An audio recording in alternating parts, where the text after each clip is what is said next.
Okay, first thing we're going to do is we're going to look at this problem here. What we're going to do is we're going to do a subtraction problem, and we're going to be subtracting fractions here. Well, what we learned before is that if you're going to subtract fractions, the first thing you're going to look for is the common denominator. And so the first thing we need to do is figure out what is the common denominator between 1 over 4 and 1 over 2. And the common denominator will be found in the equivalent fraction. If we look at the equivalent fractions of, let's say that we have 1 over 2, let's look at the equivalent fraction to find the equivalent fraction that will bring this up to a 4. We would have 1 over 2. The equivalent fraction for 1 over 2 would be 2 over 4.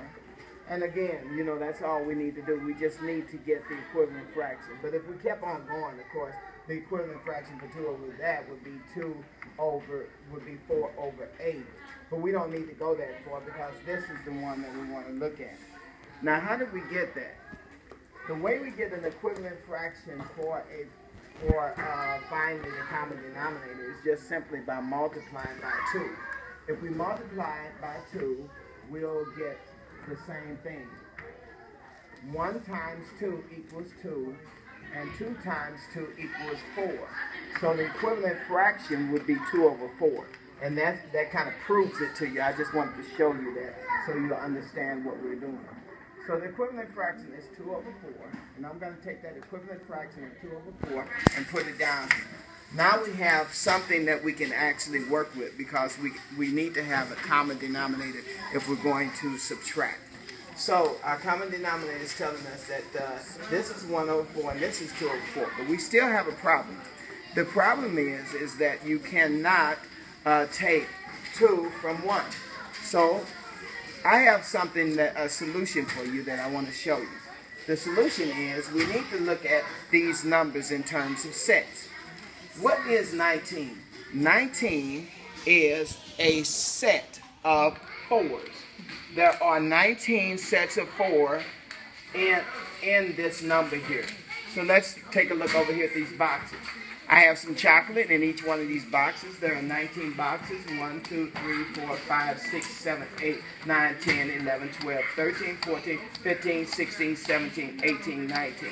But that tells me how many sets I have. 19 in each set. I mean, there are 19 sets, and this number here tells me how many are in each set. So there are 4 in each set. 1, 2, 3, 4. See?